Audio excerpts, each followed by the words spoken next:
행복한 가정, 꿈이 있는 가정, 늘 기쁨과 즐거움이 넘치는 가정.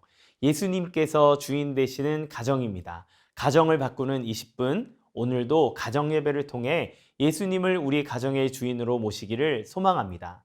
이 시간 함께 찬양 드리겠습니다. 모든 상황 속에서 주를 찬양할지라.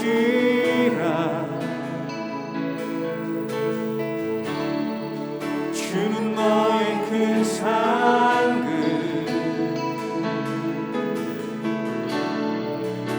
큰 도움이시라.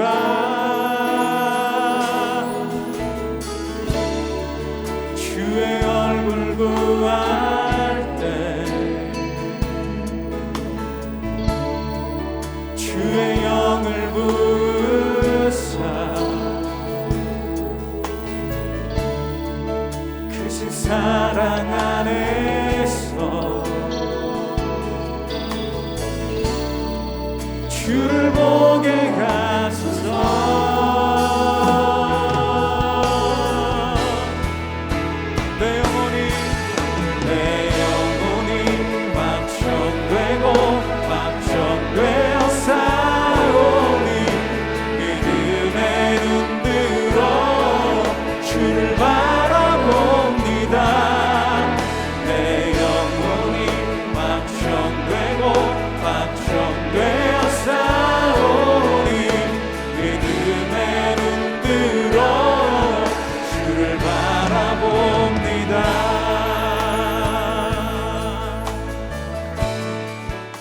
오늘 예배를 위해 함께 기도합시다. 오늘 예배를 드릴 때 성령님이 함께 하셔서 지혜를 주사 말씀을 사모하게 하시고 듣고 깨달으며 순종하게 하옵소서.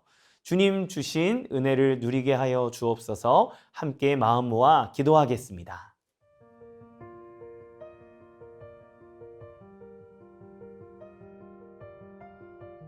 하나님 아버지 감사합니다.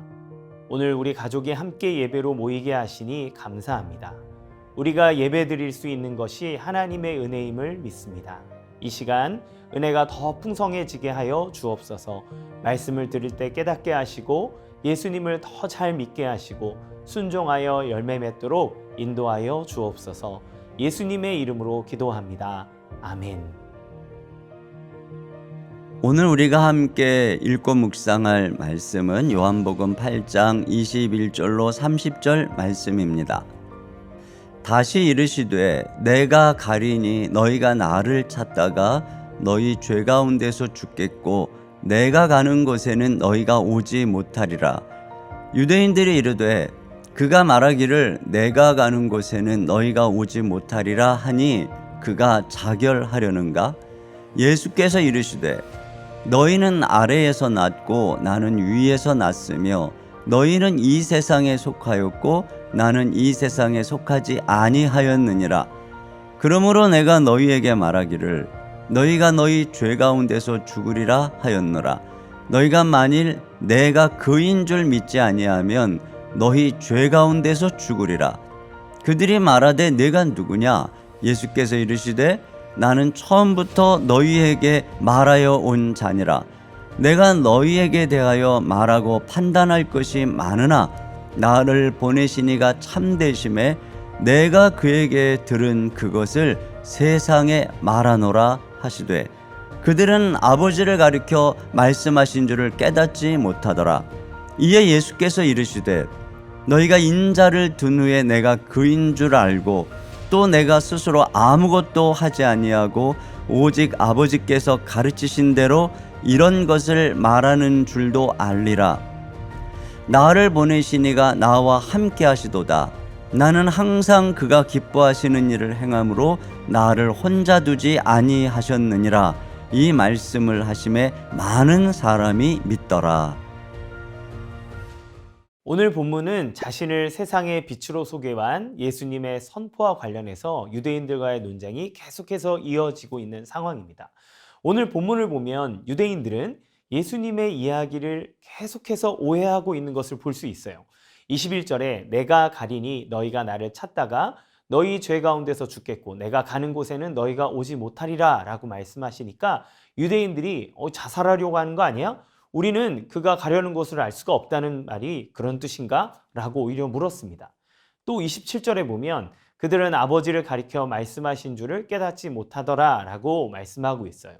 지금 상황은 예수님이 말씀을 하셔도 그들이 알아듣지 못하는 상황이라고 할 수 있습니다. 왜 그럴까요? 23절 말씀을 같이 함께 볼게요. 자, 예수께서 이르시되 너희는 아래에서 났고 나는 위에서 났으며 너희는 이 세상에 속하였고 나는 이 세상에 속하지 아니하였느니라. 아멘. 이 말씀을 통해서 볼 수 있는 것은 예수님과 유대인들은 지금 현재 같은 공간에 있으나 전혀 다른 곳을 살아가고 있다는 것을 알 수 있습니다. 그러니까 소속 자체가 다르다는 것을 예수님 얘기하시는 거예요. 자, 만약에 타임머신이 있어서 우리가 과거의 사람들과 이야기한다고 생각해 봅시다. 우리가 사용하고 있는 모든 개념들, 스마트폰, 카톡, 건물 이런 것들을 아무리 이야기해줘도 이해할 수 없을 거예요. 자, 지금 예수님은 하늘에 속한 분으로 세상에 속한 사람들에게 하늘의 비밀과 하나님이 하시는 일을 알려주고 계십니다. 그렇기 때문에 그들은 알아듣지 못하고 있는 것이죠. 자, 그러면 왜 이들은 이러한 차이가 있을 때 더 하나님의 말씀을 받아들이지 못하고 있을까요? 즉 예수님이 하나님의 아들이심을 메시아이심을 믿지 못하고 있기 때문에 나타나는 현상입니다. 예수님은 하나님의 아들로 신적 권위를 가지고 하나님 나라의 말씀을 가르치고 기적으로 치유하고 놀라운 일을 일으키고 계신데 그분을 하나님의 아들로 인정하지 않으니 그분을 메시아로 인정하지 않으니 이성적으로나 신앙적으로나 해석될 수 없는 것 투성인 거죠. 그러니 지금 그들은 계속 예수님이 하시는 말씀에 대해서 헤매고 있는 것을 보게 됩니다. 그 결과는 어떻게 될까요? 바로 죄 가운데서 맞이하는 죽음이다라고 예수님은 얘기하십니다. 24절 말씀을 같이 봅시다. 그러므로 내가 너희에게 말하기를 너희가 너희 죄 가운데서 죽으리라 하였노라. 너희가 만일 내가 그인 줄 믿지 아니하면 너희 죄 가운데서 죽으리라. 자, 죽는 이유를 뭐라고 얘기합니까? 너희가 이 세상에 속해 있기 때문이고 두 번째는 예수님이 하나님의 아들, 즉 메시아이심을 믿지 못하기 때문이다 라고 얘기해요. 자, 그러면 왜 그들은 예수님이 그의 아들이심을 알아듣지 못하고 있을까요? 자, 지금 이 논쟁이 누구와 하고 있는가를 한번 생각해 봅시다. 표면적으로는 예수님과 유대인이라고 할 수 있어요. 자, 그런데 과연 유대인이라고 하는 이 대명사로 제한할 수 있을까요? 사실 예수님도 지금은 유대인의 신분으로 이 땅에 오셨고 제자들도 다 유대인입니다. 그러면 이 본문에서 유대인이라고 일컫는 사람은 누구를 나타내는 것일까요? 바로 예수 그리스도가 하나님의 아들이심을 부인하는 사람들, 대적하는 사람들이라고 할 수 있을 거예요. 자, 다시 처음의 질문으로 돌아가. 이들은 왜 예수님과 논쟁을 하고 있는가? 즉, 왜 믿지 못하고 있을까를 다시 한번 이 관점에서 생각해 봅시다. 이들이 대적하고 있기 때문에 믿지 못하고 있는 거예요.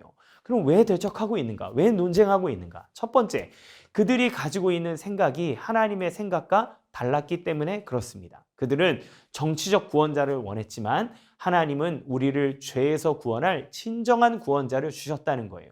자, 내 생각의 범주에 갇혀 있으면 우리는 참된 믿음을 가질 수 없다는 것을 알 수 있습니다. 내 생각에는 이라고 하는 말은 한계가 분명하다는 말이죠. 내가 이해하는 범위, 내가 생각할 수 있는 영역, 내가 살아갈 수 있는 영역 등 말입니다. 그러나 세상의 원리만을 따져봐도 우리가 모르는 것, 이해할 수 없는 것이 얼마나 많습니까? 그렇기 때문에 내 생각 안에 가둬두면 하나님을 받아들일 수 없지요. 두 번째, 전통에 갇혀 있기 때문에 그렇습니다. 그들은 하나님의 말씀이 아니라 자신의 전통에 갇혀 있기 때문에 받아들일 수 없었어요. 좋은 전통은 이어가야 합니다. 그러나 그 전통이 굳어져서 진리를 받아들일 수 없다면, 부인한다면 그건 인습이 돼요. 우리에게 독이 되는 것입니다. 이들의 전통은 인습이 되어 그들의 생각을 굳어지게 만들어 버렸어요. 따라서 전통 안에 갇혀 있다는 말은 내 생각, 내 삶의 틀에 묶여 있다는 표현이 됩니다. 우리의 생각과 삶을 묶고 있는 것은 무엇인지 생각해 봐야 되는 거예요. 잘못된 생활 습관들이 우리를 올바른 믿음으로 나아가는데 방해할 수 있습니다. 우리의 삶을 돌아봐야 되겠죠. 나를 묶고 있는 것이 무엇인지 알아볼 필요가 있습니다. 세 번째는 하나님께 순종하는 삶이 아닌 자기들이 원하는 삶을 위해 하나님을 이용하려고 했기 때문에 그들은 믿지 못했습니다. 그러니까 진짜로 하나님을 믿지 않는 것이죠. 유대인이라 불리는 예수님의 대적자들은 하나님의 말씀이 아닌 자기의 기득권과 자기의 이익을 지키는 자기의 생각대로 살려고 했기 때문에 하나님의 말씀도 자기식으로 해석합니다. 자기들이 좋아하는 방향으로 말씀을 읽습니다. 그렇게 적용합니다. 그들이 원하는 방향으로 적용했다는 말이죠. 그래서 그들은 하나님의 말씀을 보면서도 하나님이신 예수님을 믿을 수 없었습니다. 자, 지금 이러한 내용들을 우리의 삶 가운데 적용해 본다면 어떨까요? 첫 번째, 우리가 가지고 있는 생각들이 예수님을 믿는데 방해하고 있지는 않을까? 우리는 점검해 보아야 됩니다. 혹시 말씀을 듣고 있는 우리 사랑하는 자녀들은 말씀은 재미없는 거야, 게임이 훨씬 재밌어 라는 생각 때문에 말씀을 멀리하고 있지는 않는가요? 목사님이 초등부를 할 때 친구들을 수련회에 등록시키려고 보여주는 것이 있습니다. 이렇게 재밌는 수영장, 이렇게 재밌는 눈썰매를 탈 거야. 그러한 이유 때문에 우리 친구들이 수련회를 등록하는 경우들이 많았어요. 그런데 수련회에 가서 말씀을 듣고 기도하며 하나님의 은혜를 받으니 나중에 설문조사를 해보면 집회 시간이 수련회 기간 중 제일 재밌었다라고 하는 친구들이 너무너무 많았습니다. 자, 이러한 것이 우리의 생각을 뒤집는 것이죠. 우리 어른들은 혹시 말씀을 가까이 하지 않고 그저 내 생각에는 이럴 것 같아라고 판단하고 결정하고 행동하지 않습니까? 우리가 하나님의 말씀을 먼저 받아들이는 것이 중요합니다. 두 번째, 예수님을 믿는데 방해가 되는 굳어진 삶의 습관들은 무엇이 있는지 한번 생각해 보십시오. 예배를 소홀하게 여기는 것, 말씀을 읽지 않는 것 등 내가 하나님 예수 그리스도를 믿는데 굳어진 잘못된 습관들을 바로잡을 때 우리는 주님을 더 잘 믿을 수 있게 될 것입니다. 세 번째, 하나님의 말씀을 따라서 순종하려고 하는가? 하나님의 말씀은 순종하라고 우리에게 주신 것입니다. 그 순종 안에는 우리를 복되게 하려고 하는 하나님의 뜻이 담겨 있기 때문에 그런 것이죠. 자, 하나님의 말씀을 믿음으로 하나님께 순종하는 삶, 그것이 예수님을 대적하는 자가 아닌 예수님을 따르는 제자의 삶이라는 것을 우리는 알았으면 합니다. 그래서 우리가 우리의 잘못된 생각과 삶의 습관과 그러한 모습들 때문에 예수님을 따르는 자가 아닌 대적자가 되지 않도록 예수님의 참된 제자로 예수님을 온전하게 믿는 말씀의 사람이 되기를 주님의 이름으로 축원합니다.